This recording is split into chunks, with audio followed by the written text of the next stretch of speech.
మనకి ఇండియాలో లక్కీగా డబ్బులు ₹1 లేకుండా సర్జరీ అవుతుంది. అండ్ ఎన్నో లక్షలు పెట్టి కూడా ట్రీట్మెంట్ చేయించుకోవచ్చు. అన్ని ఆప్షన్స్ ఉన్నాయి మన దగ్గర. ఒక 50 బెడెడ్ హాస్పిటల్ ఉంటుంది, 100 బెడెడ్ హాస్పిటల్ ఉంటుంది, పెద్ద పెద్ద కార్పొరేట్ హాస్పిటల్స్ ఉంటాయి, అన్ని హాస్పిటల్స్ ఉంటాయి. అండ్ కాస్ట్ అనేది ఈచ్ హాస్పిటల్కి డిఫరెంట్ ఉంటుంది. అది సింపుల్ లాజిక్. ఇప్పుడు మనం పెద్ద హాస్పిటల్కి వెళ్తే ఆ ల్యాండ్ ప్రైస్, దాని లొకేషన్ ప్రైస్ ఉంటుంది, దాని ఏసీ, సెంట్రలైజ్డ్ ఏసీ, దాంట్లో చాలా ఇన్వెస్ట్మెంట్ ఉంటుంది. సో ఆబ్వియస్లీ ఆ ప్రైస్ అంతా మన ట్రీట్మెంట్ కాస్ట్లోనే యాడ్ అవుతుంది. చిన్న సెటప్కి వెళ్ళారనుకోండి, ఆ ఇన్వెస్ట్మెంట్ అనేది తగ్గిద్ది కాబట్టి ట్రీట్మెంట్ కాస్ట్ అనేది తగ్గిద్ది. జనరల్గా చూసారంటే హాస్పిటల్లో డాక్టర్స్ సేమ్ ఉంటారు. ఆల్మోస్ట్ అన్ని చోట్ల ఆల్మోస్ట్ సిమిలర్ డాక్టర్స్ ఉంటారు, సిమిలర్ ట్రైనింగ్తో. మీకు డిఫరెన్స్ ఎక్కడ వస్తుందంటే సపోర్టింగ్ స్టాఫ్. అంటే ఇప్పుడు నేను ఒక సర్జరీ చేశాను, బాగా అయింది. ఆ తర్వాత నేను ఆ పేషెంట్తో మిగిలిన 7 రోజులు కూర్చొని ఉండనండి. నేను నెక్స్ట్ సర్జరీకి వెళ్తాను, నెక్స్ట్ ఓపీ చూసుకుంటాను.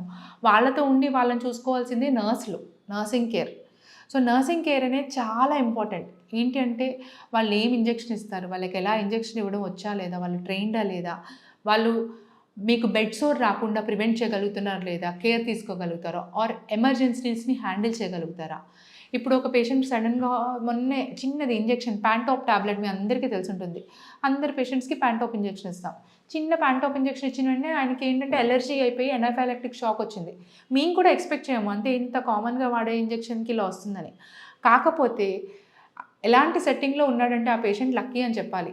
ఇమ్మీడియట్గా ఒక 4-5 anaesthesia doctors, ICU care, emergency doctors 24 hours available ఉండే హాస్పిటల్ అనేది ఇంకా అదృష్టం అని చెప్పాలి. ఎందుకంటే ఎనీ ఎమర్జెన్సీ, ఆ ఎమర్జెన్సీ ఎప్పుడు వస్తుందో తెలియదు కాబట్టి ప్రతి ఒక్కటి హ్యాండిల్ చేయగలుగుతారు. ఆ హ్యాండిల్ చేయగలిగే టీం ఉంటుంది.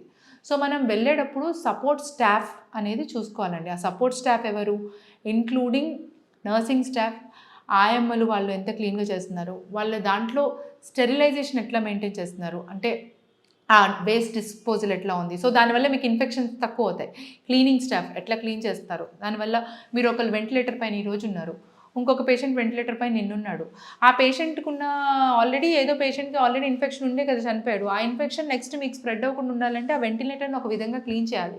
ఆ క్లీన్ చేసేది మేము కాదు, డాక్టర్స్ కాదు, సపోర్ట్ స్టాఫ్ క్లీన్ చేస్తారు. అది ఎలా క్లీన్ చేస్తారు అనేది ఒక అడ్మినిస్ట్రేషన్ చూసుకుంటుంది, దానికి ఒక ప్రోటోకాల్ ఉంటుంది.